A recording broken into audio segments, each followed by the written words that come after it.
Good morning friends, welcome once again.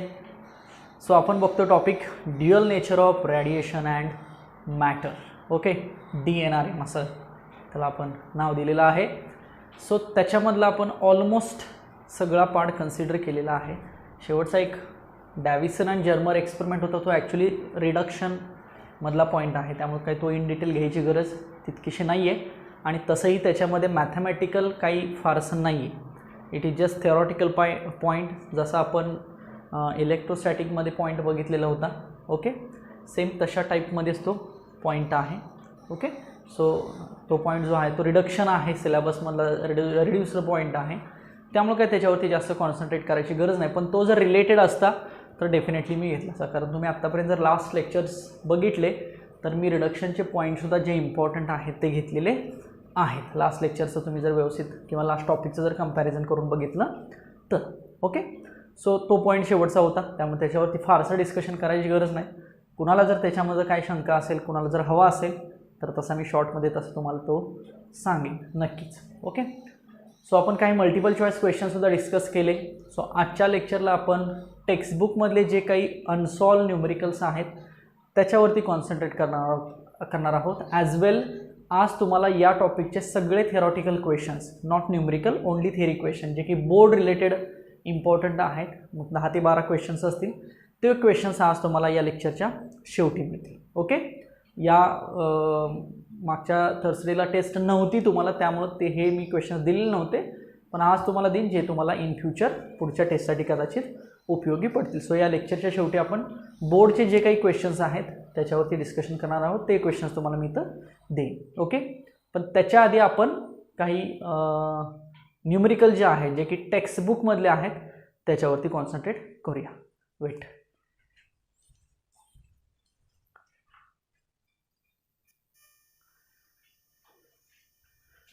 Okay, चला मी question display करतो.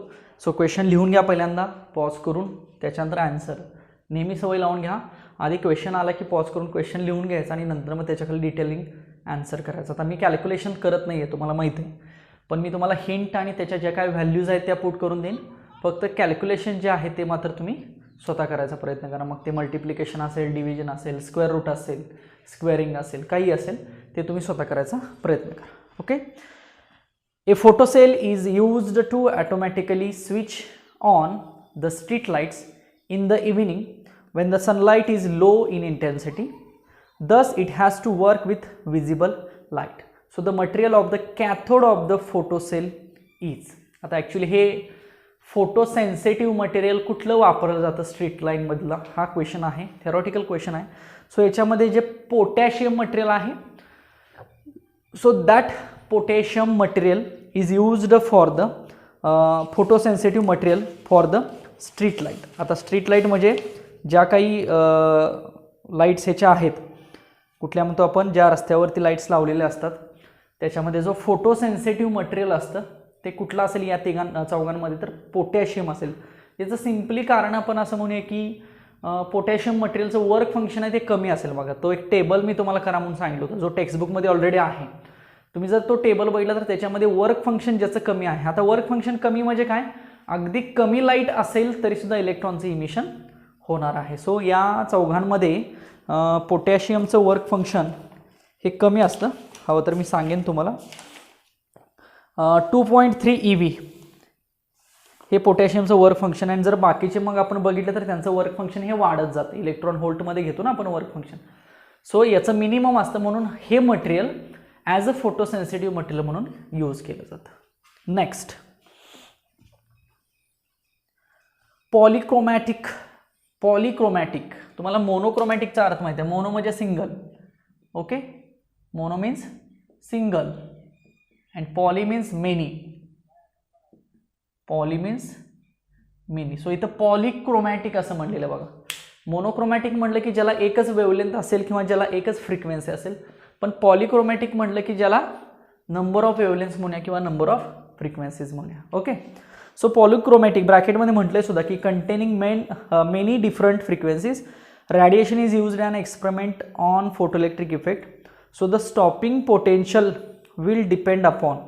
आता स्टॉपिंग पोटेन्शियल कशावरती डिपेंड असेल असं सांगितलेलं आहे. स्टॉपिंग पोटेन्शियल कशामध्ये येतं, कायनेटिक एनर्जीमध्ये येतं बघा, EV0 मध्ये येतं बरोबर. मग जर आपण स्टॉपिंग पोटेन्शियल आणि फ्रिक्वेन्सीमध्ये रिलेशन बघितलं तर आपण म्हणूया की डायरेक्टली रिलेशन असतं. ओके, मग स्टॉपिंग पोटेन्शियल आणि फ्रिक्वेन्सीमध्ये डायरेक्टली रिलेशन जर झालं तर स्टॉपिंग पोटेन्शियल आणि वेवलेंथमध्ये कसं असेल रिलेशन, इनव्हर्सली असेल.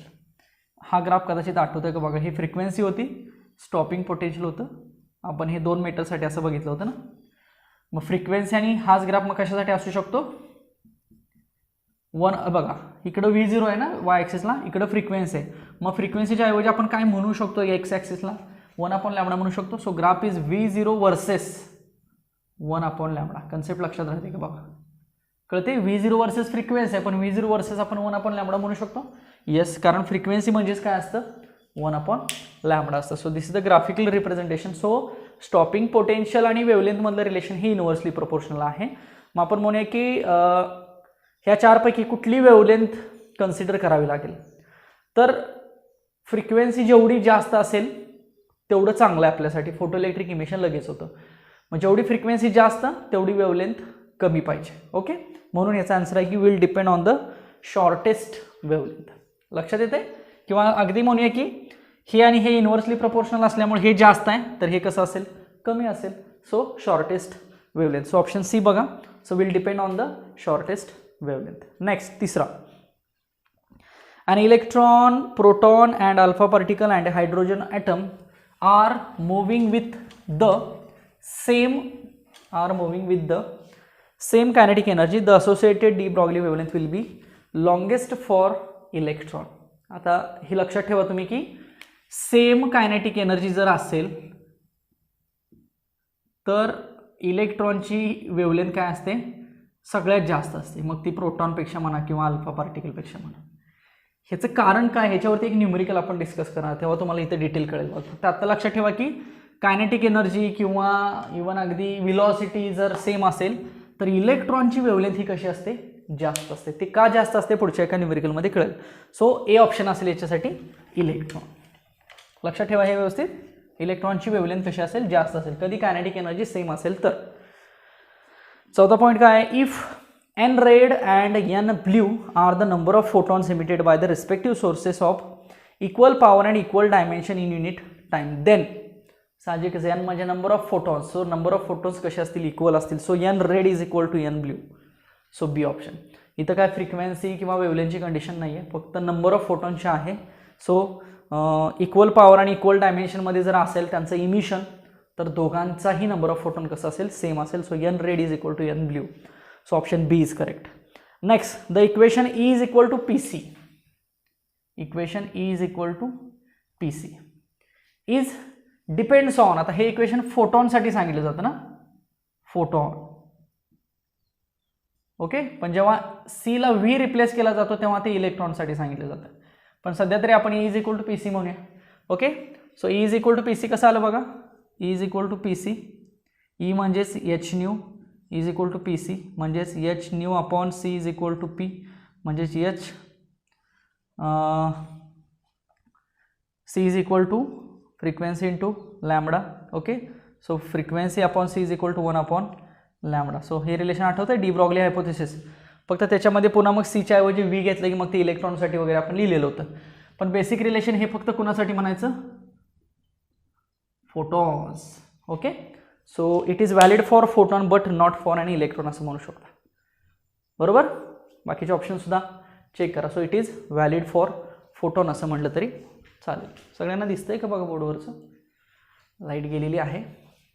Okay, so these are the some multiple choice questions from the text book. सगळे व्यवस्थित लिहा क्वेश्चन्स, सगळ्यांचे आन्सर लिहा. यात काही शंका असेल तर पुन्हा मग विचारा. चला आता आपण जाऊया, जे काही न्यूमेरिकल्स मी म्हणलेलं होतं त्याचं डिस्कशन करूया. चला आता ॲज पर बुक, जर बुक असेल तुमच्याकडे, अदरवाईज मी ते क्वेश्चन डिस्प्ले करीन.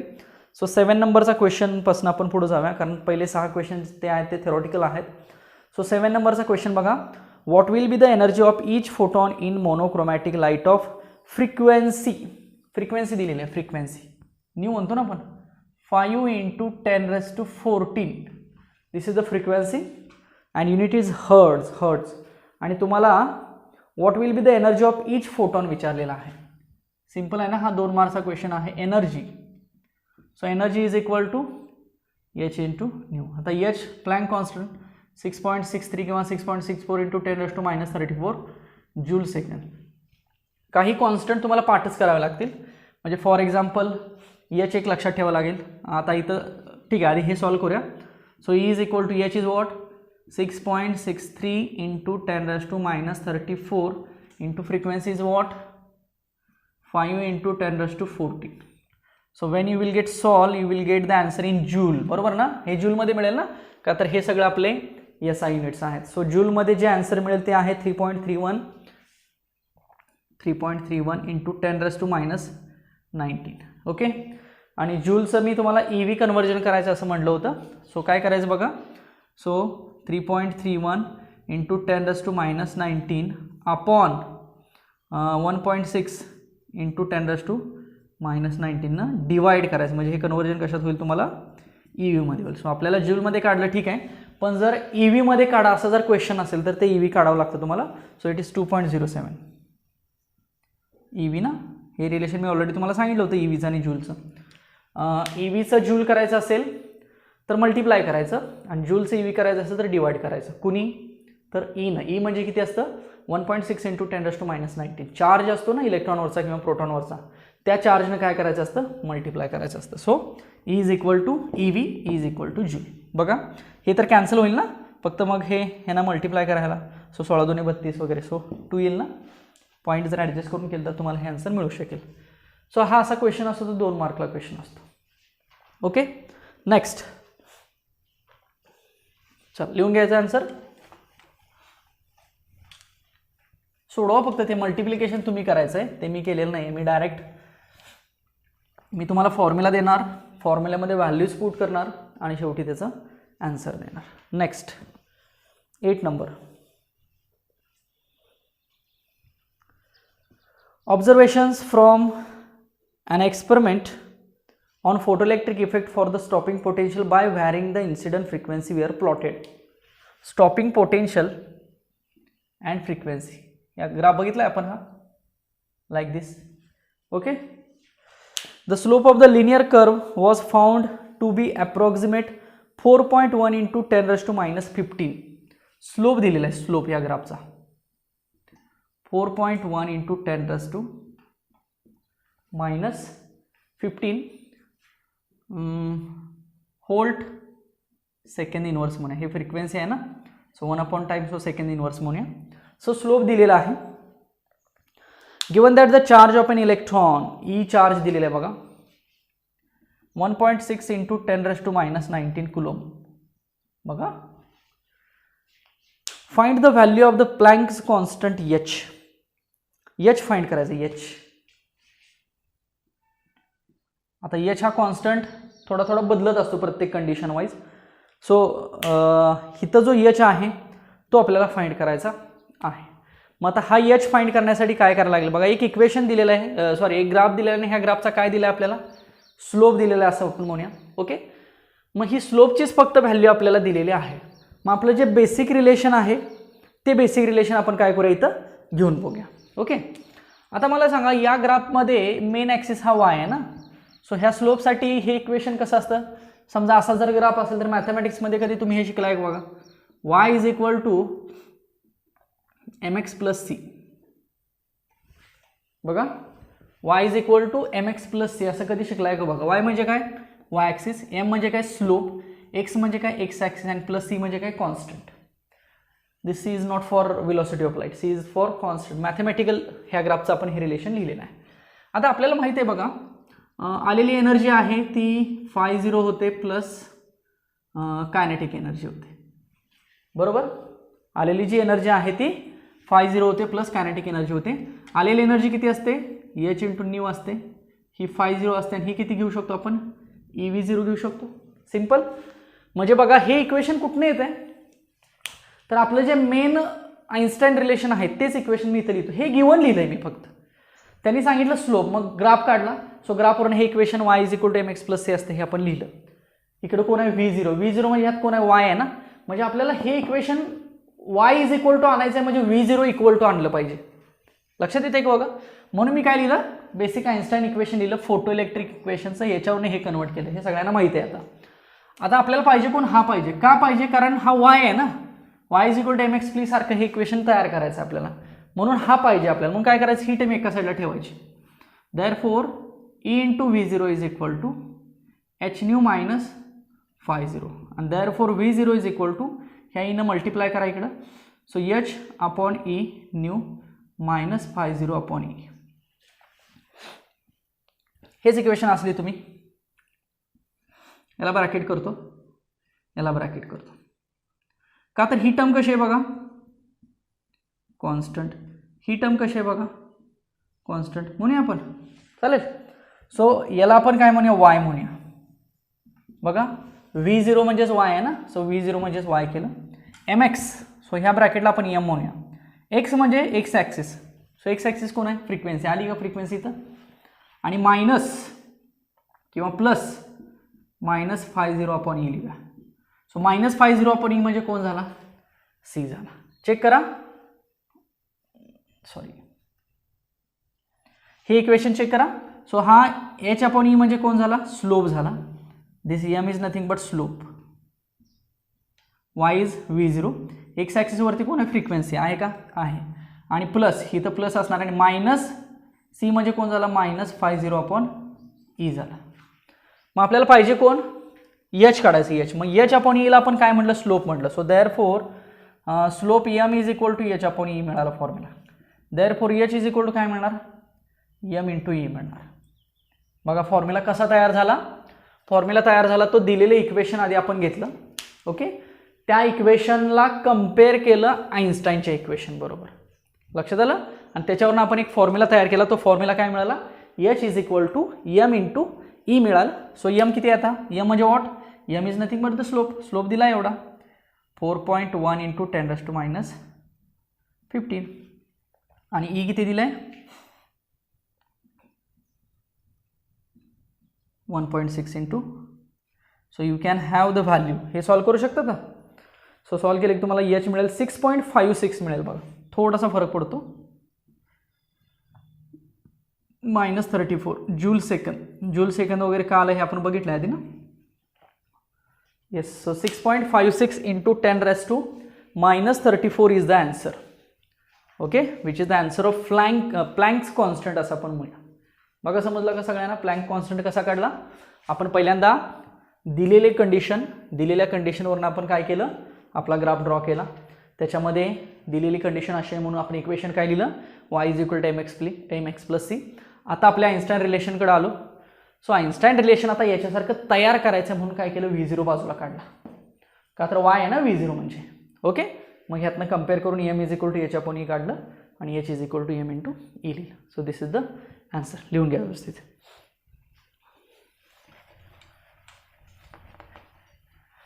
So this is the value of the Planck's constant. Next, पुढचा क्वेश्चन बघा.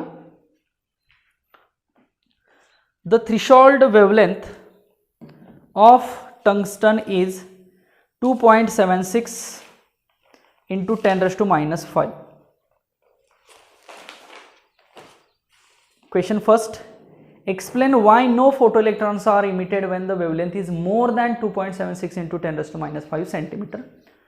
Question B. What will be the maximum kinetic energy of electron ejected in each of the following cases? A आणि B question आहे. पुन्हा B मध्ये दोन questions आहेत, okay. So आपण step by step जाऊया. आता दुसऱ्यामध्ये काय विचारले बघा, मॅक्सिमम कायनेटिक एनर्जी विचारले दोन केसेसमध्ये. त्यातली पहिली केस काय आहे, जर वेवलेंथ 1.8 इंटू 10⁻⁵ सेंटीमीटर असेल तर, आणि दुसरी केस आहे जर फ्रिक्वेन्सी 4 इंटू 10⁻15 हर्ट्ज असेल तर मॅक्सिमम कायनेटिक एनर्जी किती. सो आधी व्यवस्थित लिहून घ्या हा क्वेश्चन, गिवन पॉईंट्स बघा आणि मग टू फाइंड असं आपण लिहूया. सो पहिल्यांदा आपण गिवन पॉईंट्स लिहा. पहिल्यांदा दिले तुम्हाला थ्रेशोल्ड वेवलेंथ दिलेले आहे, थ्रेशोल्ड वेवलेंथ. सो काय λ0 म्हणूया.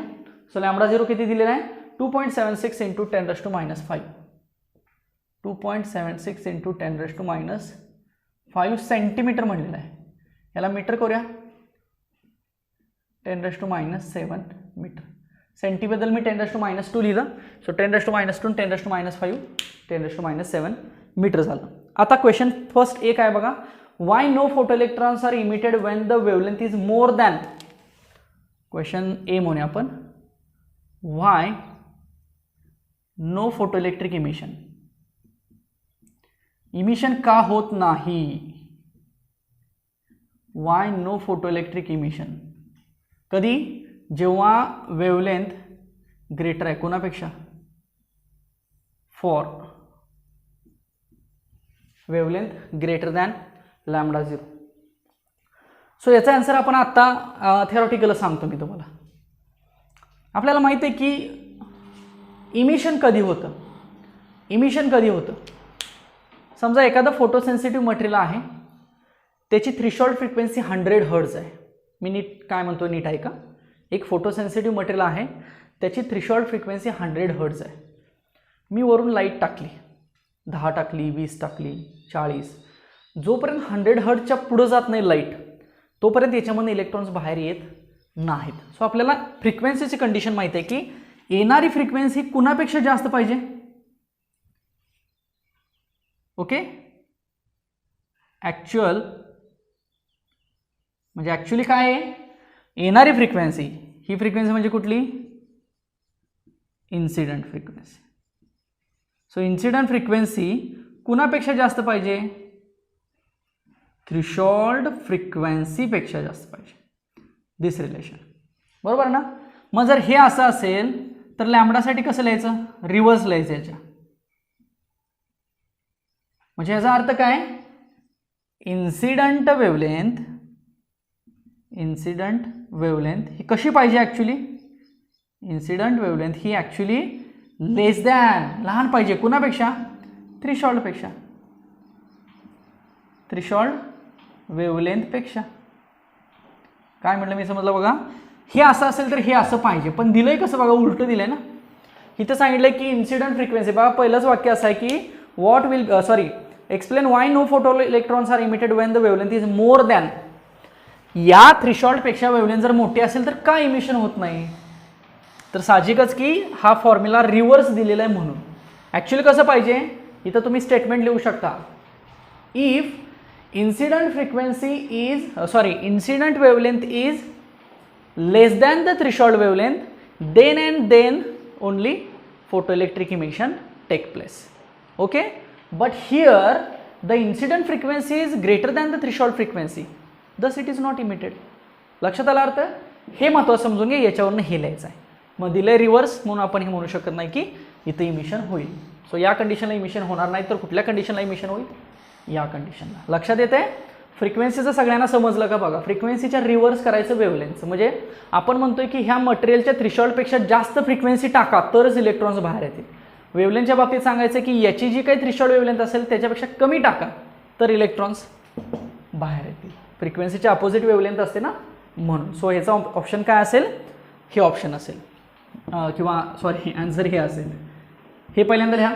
हे स्टेटमेंट कसं लिहिणार सांगा, if incident frequency is greater than threshold frequency, then and then only photoelectric emission possible, as well as if incident frequency is less than threshold frequency, then and then only photoelectric emission possible. But given condition is that incident frequency is greater than threshold frequency, hence it is not possible. So there is a no photoelectric emission take place. Option A चं हे किंवा जो एक question आहे त्याचं हे answer झालं. आता बी क्वेश्चन बघूया. What will be the maximum kinetic energy of electrons ejected in each of the following cases? दोन केसेसमध्ये मॅक्सिमम कायनेटिक एनर्जी विचारलेली आहे. सो पहिल्या केस काय आहे, आता बी लिहितो मी. तर बी तुम्ही माझ्या पद्धतीनेच लिहा. बी मधला पहिला आहे केई मॅक्स किती, पण कंडिशन काय आहे, first if ultraviolet radiation of wavelength lambda दिलेले 1.8 × 10⁻5, 1.8 × 10⁻5 सेंटीमीटर. हे सेंटीमीटर ठेवलं तरी चालेल, आन्सर सेंटीमीटरमध्ये काढता येईल, पण शक्यतो आपण SI करतो सगळे. So 10⁻7 metre. म्हणजे या वेवलेंथला कायनेटिक एनर्जी किती असेल असं विचारलेलं आहे. चला आता पुन्हा आपला आइन्स्टाईनचा formula, H nu is equal to काय असतं, φ0 प्लस के ई, बरोबर. आता बघा, so therefore K E is equal to H nu minus φ0. आपण ह्याला एच सी आपण लॅम्बडा म्हणू शकतो. आपण ह्याला φ0 ला काय म्हणू शकतो, एच सी आपण लॅम्बडा 0 म्हणू शकतो का. बघा कायनेटिक एनर्जी 0 करतो ना त्या केसला, थ्रेशोल्डची कंडिशन लिहायची झाली तर, म्हणून φ0 बद्दल हे इक्वेशन लिहिलं तर चालू शकतं. सो के ई किती आली बघा, एच सी ब्रॅकेट बाहेर घ्या किंवा ठीक आहे, आता हे कसंही सोडवा तुम्ही, मी इथपर्यंत लिहितो. आता चेक करा, हे काढायचं ना, एच माहीत आहे आपल्याला, सी माहीत आहे, राऊंड करतो, एच माहीत आहे, सी माहीत आहे. आता हा लॅम्बडा माहीत आहे, एच माहीत आहे, सी माहीत आहे, न्यू 0, सॉरी इथं लॅम्बडा 0 आहे, सॉरी. ओके, सो हा लॅम्बडा 0 म्हणजे काय घ्यायचं, थ्रेशोल्ड वेव्हलेंथ घ्या. बघा सगळ्या व्हॅल्यू माहिती आहेत आपल्याला, काय निघेल, कायनेटिक एनर्जी निघेल का. So this is the kinetic energy, आणि कायनेटिक एनर्जी आहे 2.4 EV. सो आधी आन्सर कशात मिळेल तुम्हाला, जूलमध्ये, ते EV मध्ये कन्वर्ट करा. सो 2.4 EV, EV मध्ये कसं कन्वर्ट करायचं, जूलचं EV मगाशी सांगितलं होतं, डिवाइड करायचं 1.6 × 10⁻⁹ काय करायचं, डिवाइड करायचं हे येणाऱ्या आन्सरला. सो हे येणारा आन्सर कशात असेल, जूलमध्ये असेल, हे आन्सरला डिवाइड करायचं. सो हे झालं बी मधला पहिला क्वेश्चन. बघा हा ए झाला बी मधला पहिला, आता बी मधला दुसरा बघूया काय. सो बी मधला सेकंड क्वेश्चन लिहिला असेल तुम्ही बघा, रेडिएशन ऑफ फ्रिक्वेन्सी दिलेली आहे, is made incident on the tungsten surface, frequency दिली आहे बी मधला दुसरा. So frequency is given, that is 4 × 10⁻15, 4 × 10⁻15 hertz. So पुन्हा same formula, K is equal to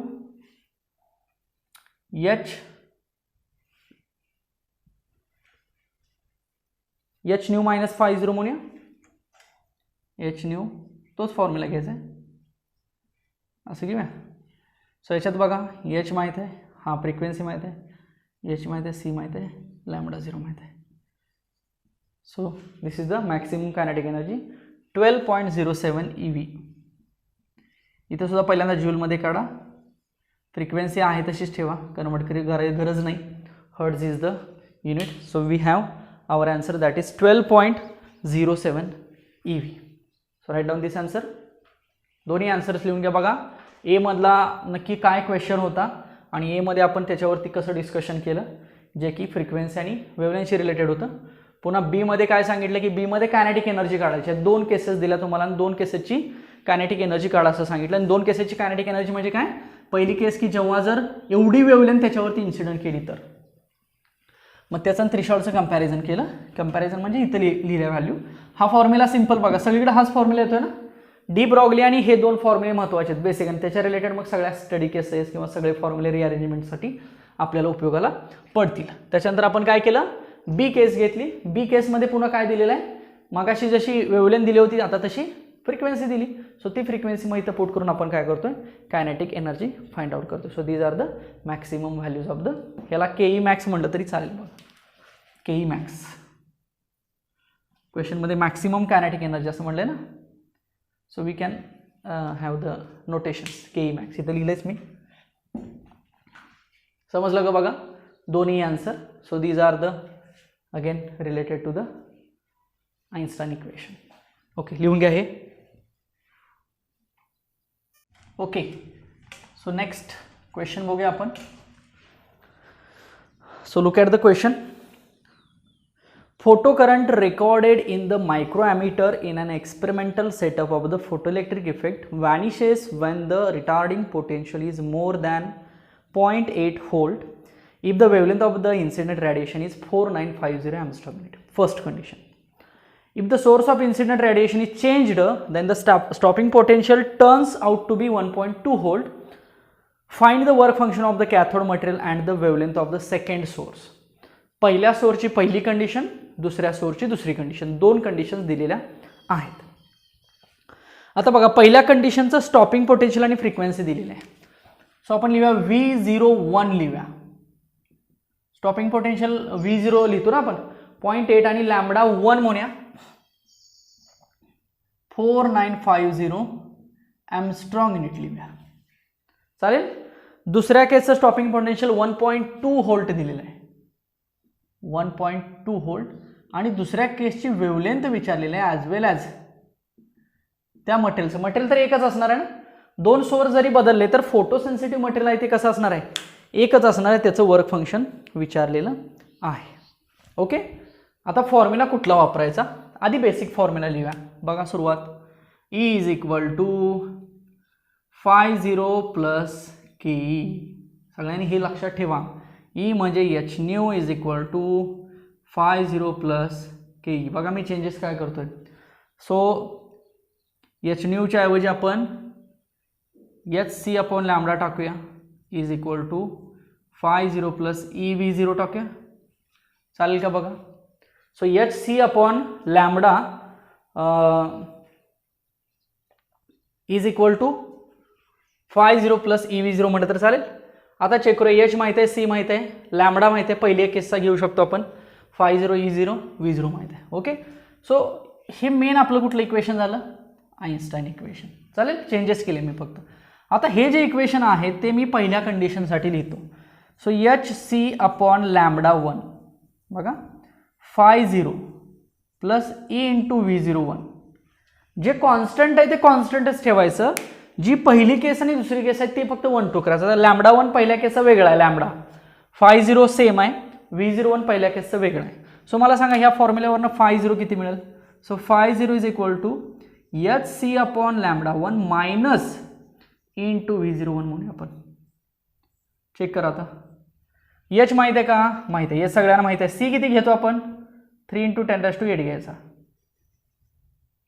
metre per second. E किती घ्यायचं, 1.6 इंटू 10⁻⁻19 कुलोम घ्यायचं. h किती घ्यायचं, 6.63 इंटू 10⁻34 जूल सेकंड घ्यायचं. बघा 1 2 आणि ह्या दोन व्हॅल्यू तर दिलेल्या आहेत, इथे एक दिले आणि इथे एक दिले. सो याच्यावर आपल्याला काय मिळेल, φ0 मिळेल. सो φ0 इज वर्क फंक्शन मिळालं का त्या मेटल सरफेसचं. सो वर्क फंक्शन दिलेलं आहे 1.72 EV दिलेलं आहे. इन द सेन्स हे ए लिहून सॉल्व्ह केल्यानंतर तुम्ही हे सॉल्व्ह करा. कळलं का, हे सगळ्या व्हॅल्यू बघा मी तुम्हाला इथे व्हॅल्यू दिलेल्या आहेत, तुम्ही फक्त इथे व्हॅल्यू पुट करायच्या, हे सॉल्व्ह करायचं. चला आता आपल्याला वर्क फंक्शन मिळालं. बघा हे मेटल सरफेस होता, याच्यावरती पहिला सोर्स आहे जो की एवढी वेवलेंथ देतोय, तेवढा स्टॉपिंग पोटेन्शियल एवढं असतं. चला आता दुसरा सोर्स घेतला, पण हे बदललंय का, नाही. सो वर्क फंक्शन सेमच राहणार आहे दोन्ही केससाठी. आता दुसऱ्या केससाठी काय म्हटलं की V02 एवढं झालं तेव्हा λ2 किती असेल. सो हाच फॉर्म्युला आपण दुसऱ्या केससाठी लिहूया. बघा सो देअरफॉर हा फॉर्म्युला लिहितो मी, hc upon λ2 φ0 plus EV0. Okay. आता चेक करूया, मग आपल्याला h माहिती आहे, c माहिती आहे, λ2 काढायला लागेल. φ0 आता माहित झालं, प्लस E माहिती आहे, V0 माहिती आहे. ओके. V02 म्हणतो मी.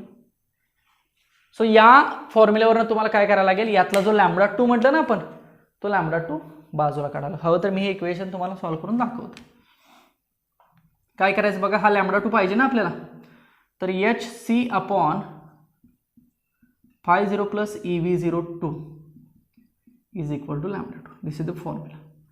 फक्त व्हॅल्यूज घेत असताना एकतर तुम्ही सगळ्या SI युनिटमध्ये घ्या, किंवा जे काही कन्व्हर्जन्स तिथं आहेत, गरजेची कन्व्हर्जन्स आहेत, त्या कन्व्हर्जन प्रमाणे तिथं व्हॅल्यू लक्षात ठेवा, म्हणजे कन्फ्युजन नको. मग ज्यूल, EV किंवा सेंटीमीटर, नॅनोमीटर, ॲमस्ट्रॉंग युनिट हे सगळं लक्षात ठेवा. आता इथं ॲमस्ट्रॉंग युनिटचं कन्व्हर्जन कसं करतो आपण, हे 4950 इंटू 10⁻⁻10 मीटर म्हणतो आपण, बरोबर का. ॲमस्ट्रॉंग युनिटचं कन्व्हर्जन आपण कशामध्ये केलं, मीटरमध्ये केलं असं आपण म्हणू शकतो.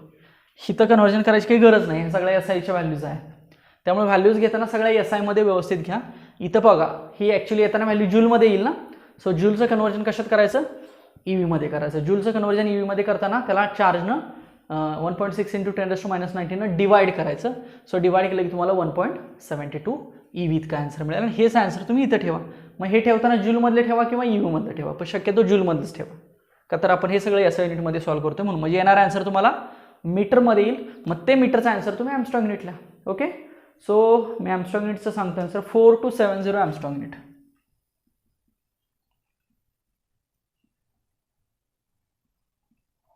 दिस इज द आन्सर. बघा सगळे प्रश्न समजले का, किंवा सगळ्या स्टेप्स समजल्या का महत्त्वाच्या. बघा कुठल्या कुठल्या दिल्या, कंडिशन्स ह्यात समजणं गरजेचं आहे. इक्वेशन आइन्स्टाईनचंच येतं प्रत्येक वेळेला, मॅक्सिमम केसेसमध्ये आइन्स्टाईनच वापरायचं आहे.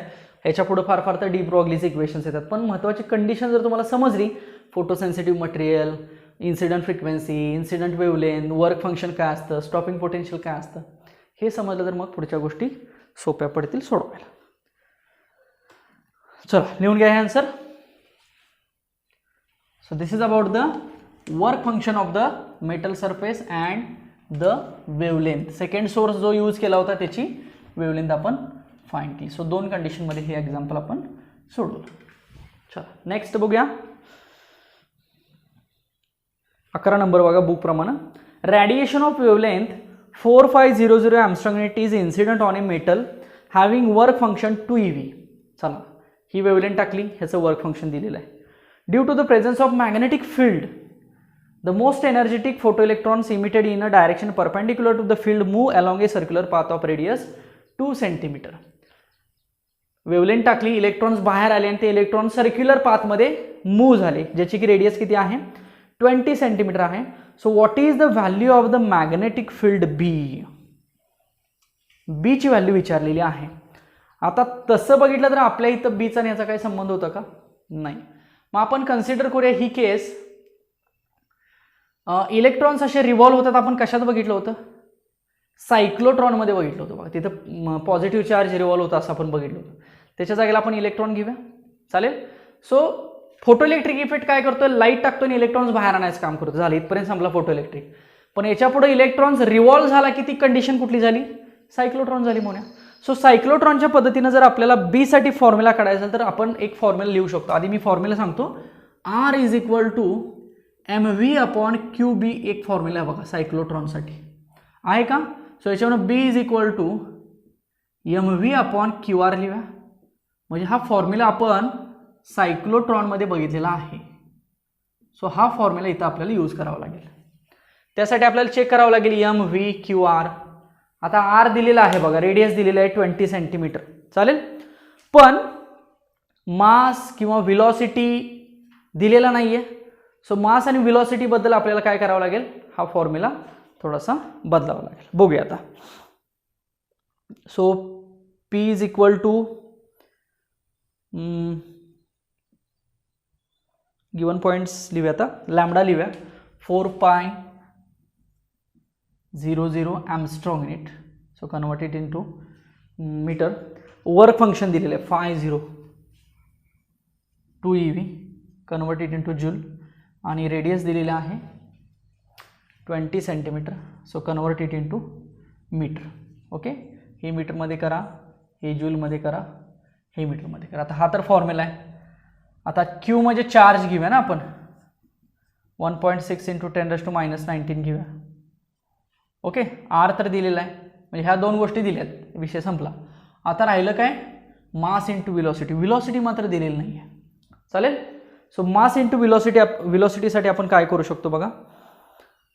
आपण याच्या आधी एक डी ब्रॉग्लीमध्ये फॉर्म्युला लिहिलं आहे बघा. मास इंटू व्हेलॉसिटी म्हणजे काय असतं, पी असतं, बरोबर. So P is equal to आपण लिहिलेलं होतं, ठीक आहे. So P is equal to काय लिहिलं होतं बघा, हा फॉर्म्युला मी रिअरेंज करतो. So P is equal to mass into velocity असतं, बरोबर. So under root twice ME असं आपण लिहिलेलं होतं. हे काल आपण प्रूफ बघितलेलं आहे, अंडर रूट ट्वाइस ME. यातलं M म्हणजे काय, मास, आणि E म्हणजे काय, कायनेटिक एनर्जी ना. मग आता कायनेटिक एनर्जी दिलेली नाही आहे. मास आपल्याला माहिती आहे, मास किती घेतो आपण, मास ऑफ इलेक्ट्रॉन 9.1 × 10⁻31 kg घेतो, चालेल. पण कायनेटिक एनर्जी किती घ्यायची, मग कायनेटिक एनर्जीसाठी आपला पहिला फॉर्म्युला hν - 50. पुन्हा hν म्हणजे काय, hc अपॉन लॅम्बडा म्हणूया, का तर लॅम्बडा दिलाय -50. सो ह्या फॉर्म्युल्यावरनं काय मिळेल सांगा. याच्यावरनं तुम्हाला हा जो E आहे ना, E म्हणजेच कोण आहे, कायनेटिक एनर्जी. सो कायनेटिक एनर्जीचा फॉर्म्युला आपल्याला मिळेल. सो H माहित आहे 6.63 × 10⁻34. C माहित आहे 3 × 10⁻+8. लॅम्बडा दिलाय बघा इथं. सो हे मीटरमध्ये घ्या, 45 × 10⁻8 मीटर करू शकता. -10चं हे पुन्हा 2 जाऊ शकतात. 50 दिलेला आहे 2 eV, त्याचं जूलमध्ये करा. सो ह्या सगळ्या व्हॅल्यू जर इथं पुट केल्या तर तुम्हाला काय मिळेल, कायनेटिक एनर्जी जूलमध्ये मिळेल. ही कायनेटिक एनर्जी इथं पुट करा, तुम्हाला काय मिळेल, P मिळेल. आणि तो फॉर्म्युला इथं पुट केला की तुम्हाला काय मिळेल, B मिळेल. समजलं? लेंदी आहे खूप. या सगळ्या न्यूमरिकल्समध्ये इलेक्ट्रॉन फोटॉनच्या किंवा ह्या DNR आमच्या सगळ्या न्यूमरिकल्समध्ये कॅल्क्युलेशनला फार वेळ लागतो. बाकी हिंट समजते, गिवन पॉईंट समजतात, काय दिलं आहे काय विचारलं हे समजतं, पण ते जे सोडवणं आहे ना, it is absolutely lengthy because there are some various values. H lengthy आहे ना खूप, 10⁻34, electron -31 kg, charge -19 coulomb, number C 3 × 10⁸ metre per second. So ह्या सगळ्या व्हॅल्यू जरा मोठ्या असल्यामुळं, लेंदी असल्यामुळे ही कॅल्क्युलेशन सुद्धा काय होतील, लेंदी होतील. एवढाच फक्त याच्यामध्ये फरक. बाकी हिंट आणि ट्रिक ह्या तशा सोप्या आहेत. ओके, सो तुम्ही हे B काढा याच्यावरनं. सो B ची व्हॅल्यू मी तुम्हाला सांगेन 1.47 × 10⁻5.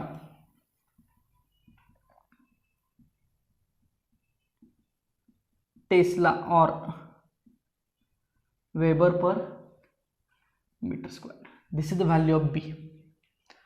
बघा समजलं का? So write down this answer.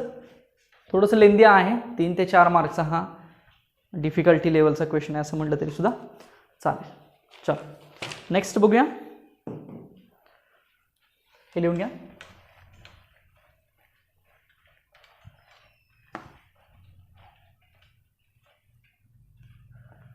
चला पुढचा क्वेश्चन डिस्प्ले करतो मी.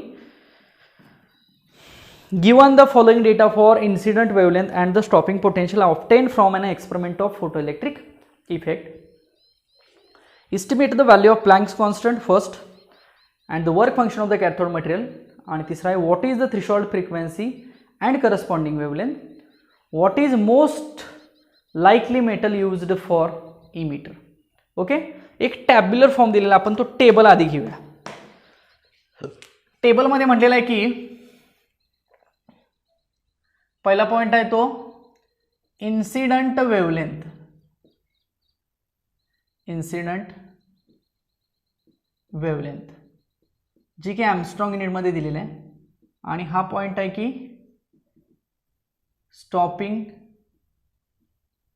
Potential V0. सो ही 2536 दिलेले आहे. ओके, देन हे 1.95 दिलेलं आहे.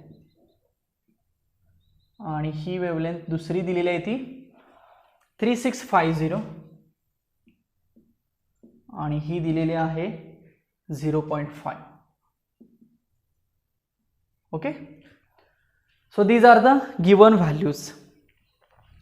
आता इन्सिडंट वेवलेंथ आणि स्टॉपिंग पोटेन्शियल, आपण स्टॉपिंग पोटेन्शियल आणि फ्रिक्वेन्सीचा ग्राफ बघितलाय बघा. ही थ्रेशोल्ड फ्रिक्वेन्सी असते बरोबर. मग जर हा फ्रिक्वेन्सीचा ग्राफ असेल तर 1/λचाच हा ग्राफ आहे ना, मागाशी पण मी म्हटलो होतो बघा तुम्हाला. सो हा जो ग्राफ आहे हा ग्राफ कुणामध्ये आहे, V0 वर्सेस, बरोबर आहे का बघा, समजतंय का बघा सगळ्यांना. वेवलेंथ वाढली की स्टॉपिंग पोटेन्शियल कमी होत आहे, फ्रिक्वेन्सी वाढली की स्टॉपिंग पोटेन्शियल वाढते, कारण फ्रिक्वेन्सी आणि वेवलेंथ एकमेकांना कशा असतात, अपोजिट असतात. सो याच्यावरून हा ग्राफ आपण सांगू शकतो का, तर हा ग्राफ बघितला ना फ्रिक्वेन्सीचा V0चा, मग फ्रिक्वेन्सीच्या ऐवजी मी 1/λ लिहितो. सो ग्राफ कुणाचा मिळाला, V0 वर्सेस 1/λ. ओके, सो आता याचा आपण काय करूया बघा, याचा आपण स्लोप फाइंड करूया. स्लोप. ओके, तर याचा स्लोप म्हणजे काय आहे बघा, तर या ग्राफचा मी स्लोप असा फाइंड करतो. हा स्लोप आहे ना, लाईक दिस. मग स्लोप आपण कसा फाइंड करतो, y ॲक्सिस x ॲक्सिस वरती मेन्शन करून घेतो. याला आता काय म्हणायचं, पहिली फ्रिक्वेन्सी, याला दुसरी फ्रिक्वेन्सी म्हणूया आपण. मग ह्याला पहिली वेवलेंथ म्हणूया, म्हणजे काय 1/λ1 ना, आणि हे 1/λ2 असेल. चालेल, असं म्हटलं तर चालेल. याला आपण V01 म्हणूया, याला आपण V02 म्हणूया. म्हणजे हा V01 झाला, हा V02 हा V02 म्हणूया, ह्याला V01 म्हणूया.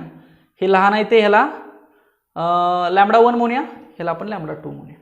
चालेल, ह्याच्याप्रमाणे आपण लिहू शकतो. म्हणजे आपल्याला स्लोप काढता येईल बघा. स्लोप ज्याला मी एम म्हणतो. ओके, मग मी स्लोपचं जे इक्वेशन आहे ते इक्वेशन असं लिहू का बघा, V02 minus V01 upon 1 upon lambda 2 minus 1 upon lambda 1. चालेल का बघा. Okay, so 1 upon lambda 2 minus 1 upon lambda 1. आता ह्या सगळ्या व्हॅल्यू जर पुट केल्या तर आपल्याला एमची व्हॅल्यू मिळेल बघा, M. So M is what, slope. So ह्या सगळ्या व्हॅल्यूज आहेत आपल्याकडे ह्याच्यावरून घेतल्या तर. ओके, मग स्लोप मिळाला आपल्याला. सो स्लोप मिळतोय 1.21 इंटू 10⁻⁻⁶. 1.21 इंटू 10⁻⁻⁶ मिळतोय स्लोप. बरोबर. आता स्लोप म्हणजे काय असतं तर हे इंटू हे असतं. हे म्हणजे कोण, वाय ॲक्सिस, हे म्हणजे कोण, एक्स ॲक्सिस. सो एमच्या ऐवजी मी असं लिहू का, Y axis into X axis is equal to हे असतं. चालेल का बघा. स्लोपच्या ऐवजी मी काय लिहिलं, Y axis into 1 upon lambda. आता आपल्याला फाइंड काय करायचं आहे बघा. First what is Planck constant, H find करायचं, H. Okay, so V0 upon lambda थोडक्यात आपल्याला मिळालेला आहे. ठीक आहे, आपल्याला एच फाइंड करायचं. एच कुठं असतो, E is equal to H into nu असतं. चालेल, किंवा H into nu is equal to φ0 plus K असतं. बरोबर का. ठीक आहे, सो हाच फॉर्म्युला आपण HC upon lambda is equal to stopping पोटेन्शियलसाठी EV0 म्हणू शकतो आपण. So HC upon lambda is equal to E into V0 म्हणू शकतो आपण. ठीक आहे, आता बघा हा मी E इकडे घेतो. So HC upon E is equal to V0 into हे लॅम्बडा होईल. चालेल. सो HC अपॉन E कशाची व्हॅल्यू मिळते बघा, आपल्याला स्लोपची व्हॅल्यू मिळेल. This is the value of the slope. का तर आपल्याला V0 आणि लॅम्बडा म्हणजे जिथं कोण आहे 1 अपॉन लॅम्बडा आहे ना. सो ते ग्राफमधलं आपल्याला स्लोपचं रिलेशन मिळतं.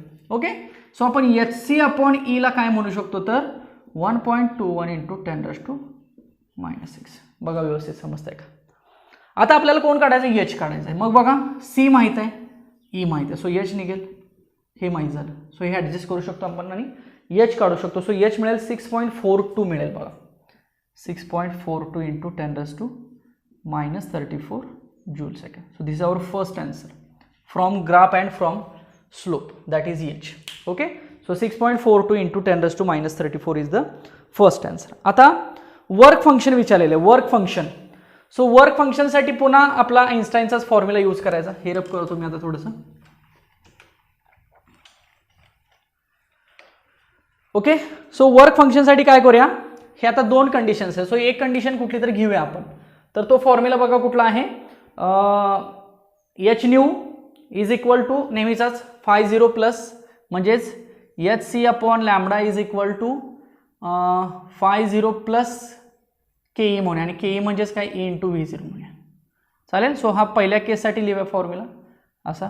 सो φ0 काय मिळणार बघा, HC upon lambda 1 minus E into V0 1. Check करा, एच माहीत आहे, सी माहीत आहे, लॅम्बडा 1 माहीत झाला, ई माहीत आहे, V0 1 माहीत झाला आपल्याला. सो आपल्याला काय मिळेल, φ0ची व्हॅल्यू इथं फाइंड आउट करता येईल. सो ही व्हॅल्यू फाइंड करा. सो 2.98 इथे का चेक करा, EV मध्ये लिहितो मी. So this is value of our φ0 and it is similar with work function of calcium. म्हणजे आपल्याला जे मटेरियल विचारलेलं ते मटेरियल कुठलं असेल आपण म्हणूया. सो कॅल्शियमचं फोटोसेन्सिटिव्ह मटेरियल असं आहे असं आपण म्हणूया. नेक्स्ट आपल्याला विचारलेलं आहे what is the threshold frequency. So threshold frequency φ0 is equal to न्यू0 is equal to φ0 upon H म्हणूया. सिंपल, कायनेटिक एनर्जी 0 घेतो ना थ्रेशोल्डला. सो याच्यावरून तुम्हाला थ्रेशोल्ड निघेल. φ0 माहिती आहे, एच माहिती आहे. So threshold frequency is the answer सांगतो मी 6.76 into 10⁻14. 6.76 into 10⁻14 hertz. And threshold wavelength lambda 0. So lambda 0 is equal to C upon nu zero म्हणजे थ्रेशोल्ड फ्रिक्वेन्सी. आता हे सी माहीत आहे, ही थ्रेशोल्ड फ्रिक्वेन्सी माहीत झाली. पुट करा. So lambda zero. So lambda zero पण मी सांगतो answer 4400 angstrom unit. 4400 angstrom unit. Okay. So this one he total 5 answers झाली. चेक करा, सगळे व्यवस्थित लिहून घ्या एकाखाली एक. क्वेश्चन समजला का बघा, अर्थ याचा समजला का बघा. चला जाऊया पुढं.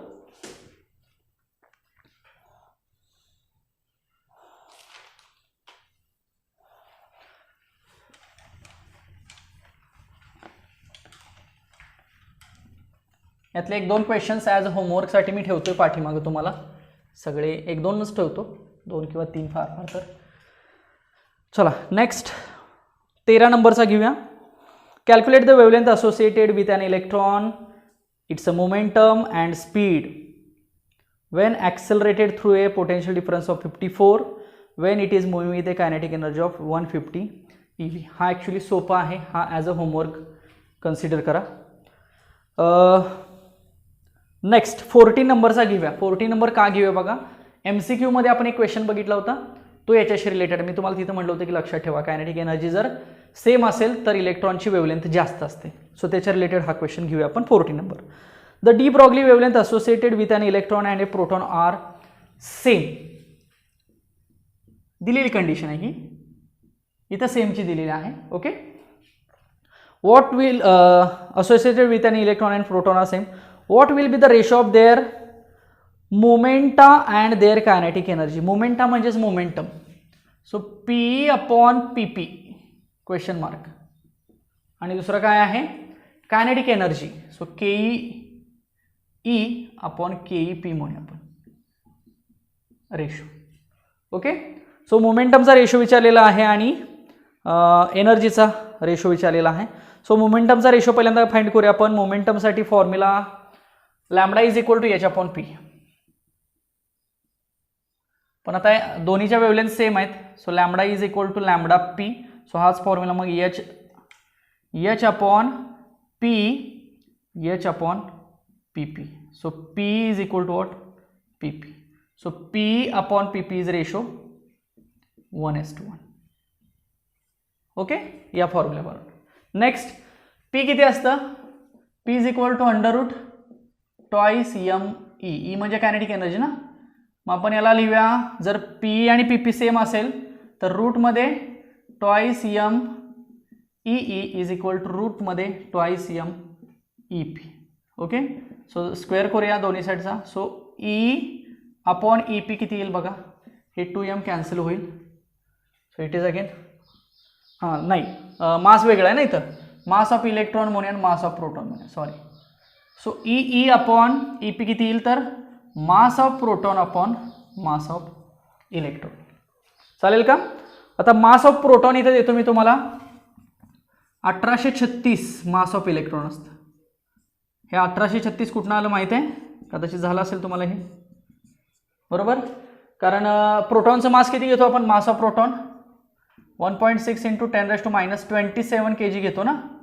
आणि मास ऑफ इलेक्ट्रॉन किती घेतो 9.1 × 10⁻31 kg. हे रिलेशन सोडवलं तर आपल्याला हे मिळेल. सो हे कॅन्सल होईल. सो रेशो मिळाला आपल्याला 1836 as to 1. So this is the ratio.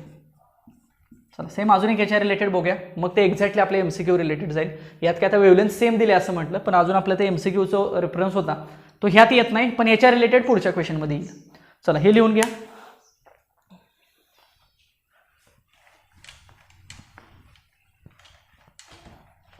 समजतंय का बघा. डी ब्रॉगली वेवलेंथ किंवा त्याचा फॉर्म्युला, त्याच्यावरूनच आपण हे सॉल्व्ह करतोय. चला नेक्स्ट. हां इथं येईल बघा सगळा reference. Find the ratio of D Broglie wavelength of an electron and proton. Wavelength ratio काढायचा. इथं आलं बघा. Lambda E upon lambda P काढायचं आहे. पण कुणाकुणासाठी काढायचं आहे. Having same speed. सेम स्पीडसाठी इथं म्हणतो मी, तुम्ही व्यवस्थित लिहून घ्या असंच. सेम स्पीड म्हणूया आपण, म्हणजे वेलोसिटी सेम. दुसरी गोष्ट आहे सेम एनर्जी. Same energy. तिसरी टर्म आहे सेम मोमेंटम.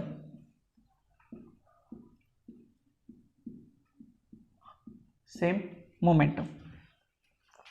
आणि म्हटलेलं की state which of the two have longer will have the longer wavelength in each other. प्रत्येक केसमध्ये कुणाची वेवलेंथ जास्त आहे असं सांगायचं. इलेक्ट्रॉनची जास्त आहे का प्रोटॉनची जास्त आहे, इलेक्ट्रॉनची जास्त आहे का प्रोटॉनची जास्त आहे, इलेक्ट्रॉनची जास्त आहे का प्रोटॉनची जास्त आहे, हे प्रत्येक केसमध्ये सांगायचं आहे. चला आपण आता पहिला घेऊया, सेम व्हेलॉसिटीचा घेऊया. ओके, सो सेम व्हेलॉसिटीला फॉर्म्युला कुठला वापरायचा बघा. आपला मेन फॉर्म्युला काय, लॅम्बडा इज इक्वल टू, इथे लिहितो हवं तर, लॅम्बडा इज इक्वल टू किंवा P is equal to H upon lambda. So lambda is equal to H upon P, चालेल. So lambda is equal to H upon P. हा formula आपला आता झालेला आहे. हाच फॉर्म्युला असं लिहिलं तर एच अपॉन एम व्ही लिहिला तर चालेल. चला मग आता सेम स्पीड म्हणताय, म्हणजे सेम स्पीड म्हणजे velocity of electron is equal to velocity of proton म्हणूया. So lambda E is equal to H upon M E V P आणि lambda P is equal to H upon M P V P. Ratio घेऊया, एचला H cancel होईल. So lambda E upon lambda P is equal to, velocity same आहे, velocity cancel. So M P upon M E. मग मागाशी सांगितलं ना मी 1836 M E upon हे M E. So ratio किती आला 1836:1. So lambda E upon lambda P. मग दोघांमध्ये मोठा कोण असेल.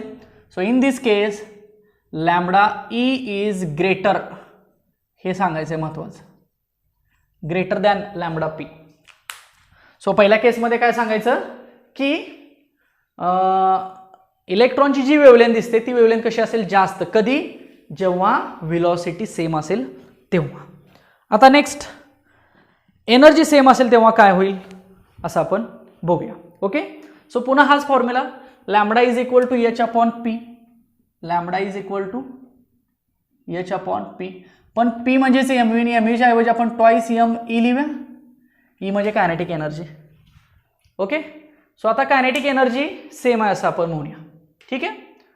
So formula lambda E is equal to H upon under root twice M E energy, lambda P is equal to H upon under root twice M P energy. Energy same ठेवतो मी. So lambda E upon lambda P is equal to H cancel होईल, हे उलटून गुणाकारात वरती जाईल, twice M P upon twice M E. Two सुद्धा cancel करूया. सो अंडर रूट काय होणार M P upon M E. So under root M P मागाशी यासारखं 1836 एम ई अपॉन हे M E, mass of electron. So 1836चं square root काढा. So ते नियर अबाउट 42.85. सो ही झालं लॅम्बडा ई अपॉन लॅम्बडा पीचा ratio S:1.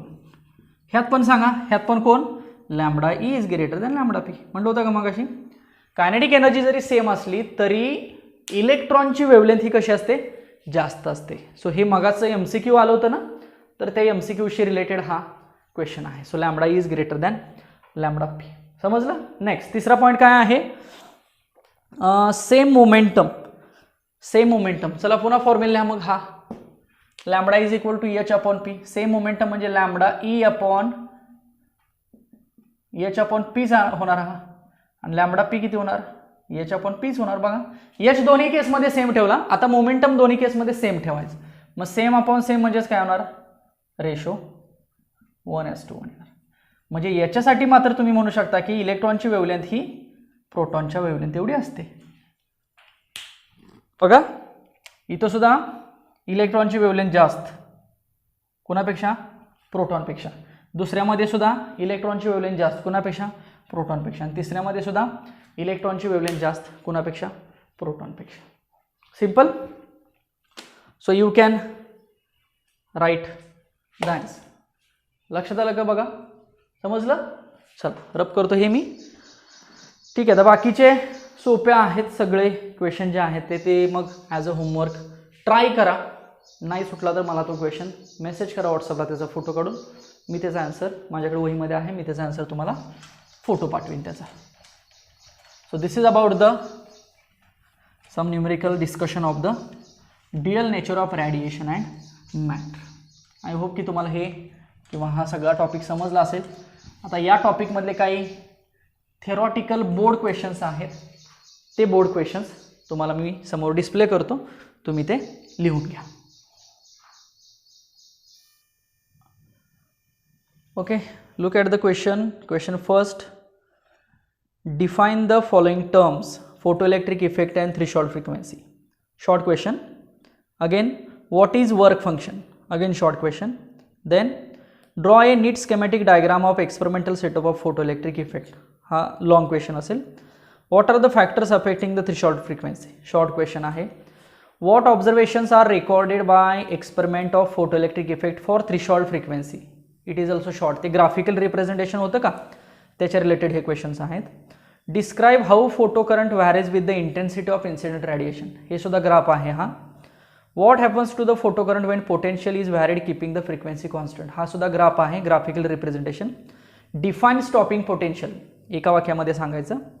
Explain with the help of graph how stopping potential varies with incident frequency. What conclusions can be drawn from the graph? हा सुद्धा एक graph सांगायचा याच्यामध्ये. Draw graph representing the relation between stopping potential and saturation current with the frequency of incident radiation. Again graphical representation. Next, write a note on Einstein postulate of quantization of energy and the photoelectric equation. याच्यामध्ये ती सगळी equations लिहायची आणि त्याचं क्वांटायझेशनचे पॉस्ट्युलेट्स मी सांगितले होते ते लिहायचे सगळे. Next, what are some properties of photon. फोटॉनचा थेरी क्वेश्चन लिहायचा. नेक्स्ट आहे ते explain what do you understand by the de Broglie hypothesis. Basic जे डी ब्रॉगली हायपोथेसिस आहे त्याचं एक्सप्लेनेशन इथं द्यायचं.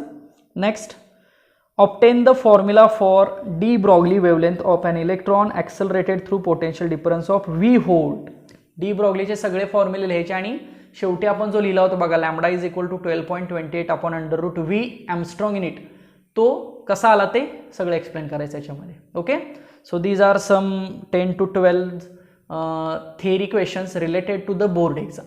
ओके, सो हे सगळ्या क्वेश्चन्सचं व्यवस्थित आन्सरिंग करा किंवा जिथं तुम्ही नोट्स काढलेले आहेत तिथं त्या ठिकाणी हे सगळे क्वेश्चन्स लिहून ठेवा तरी चालेल, सेपरेट रिपीट करायची गरज नाही, पण एक प्रॅक्टिससाठी तुम्ही रिपीट करून क्वेश्चन आन्सर हे करू शकता आणि ह्याचे आन्सर सगळे व्यवस्थित एकमेकांशी रिलेटेड जे आहेत ती लिहून ठेवू शकता. ओके, कारण जी येणारी टेस्ट असेल ती टेस्ट आपली या टॉपिकच्या क्वेश्चन्सवरती असेल, म्हणजे यामधले कुठलेही क्वेश्चन्स तुम्हाला येणाऱ्या थर्सडेची जी टेस्ट असते त्याच्यावरती दिले जाते. ओके, सो ह्या क्वेश्चनचा व्यवस्थित अभ्यास करा, ह्या क्वेश्चनचं सगळं आन्सर क्वेश्चन सगळं व्यवस्थित लिहून काढा, कारण याचा उपयोग तुम्हाला बोर्ड क्वेश्चनसाठी किंवा बोर्ड एक्झामच्या क्वेश्चनसाठी होऊन जाईल. ओके, सो इथं आपला हा dual nature of radiation and matter topic संपतोय. आपण नेक्स्ट लेक्चरपासून पुढच्या टॉपिकवरती कॉन्सन्ट्रेशन करूया. तोपर्यंत मी ह्या टॉपिकचे अजूनही काही क्वेश्चन तुम्हाला ॲज अ DPP द्यायचे राहिले होते ते लवकरात लवकर देतो. ओके, सो भेटूया आपण पुढच्या लेक्चरला पुढचा टॉपिक घेऊन. तोपर्यंत सगळ्यांनी अभ्यास करा आणि काही शंका असतील तर तशा व्हॉट्सअप ग्रुपला मला तो मेसेज करा, त्याच्यावरती मी डिस्कशन करून तुम्हाला त्याचा आन्सर द्यायचा प्रयत्न करेन. Okay, so thank you so much all of you.